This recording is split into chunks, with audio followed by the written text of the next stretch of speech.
Berjaya di Sukabumi, ini modal bagus Rizky Aditya sebelum babak kualifikasi Forprov Jawa Barat. Satu pebalap grass track pemula binaan Ikatan Motor Indonesia IMI Korwil Kota Bogor ini kembali membuktikan penampilan terbaiknya dengan menempatkan posisinya sebagai juara kedua pada kejuaraan Open Grass Track Seri 2 tahun 2021 yang berlangsung di sirkuit Bukit Hanjeli, Jampang Tengah, Kabupaten Sukabumi belum lama ini. Rizky sukses naik podium kedua dari kelas bebek standar pemula Bocimi pada kejuaraan Open Grass Track Seri 2 tahun 2021.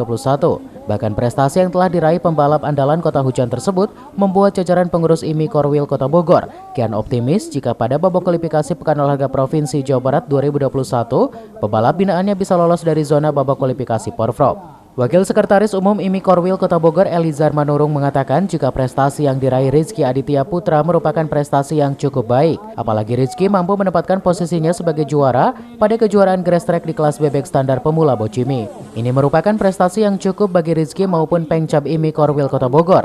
Apalagi Rizky juga tengah dipersiapkan untuk memperkuat tim balap motor Kota Bogor di ajang olahraga bergengsi setanah Pasundan nanti. Pria yang akrab disapa Ezar ini juga menjelaskan bahwa setiap kejuaraan yang diikuti Rizky selama ini merupakan rangkaian dari persiapan Rizky untuk bertanding dalam perebutan tiket menuju Porprov 2022. Sehingga jam terbang dan peningkatan pengalaman bertanding penting bagi pebalap sebelum tampil di multi event 4 tahunan di Jawa Barat ini. Dari Sukabumi, Sevi Alfiadrian melaporkan.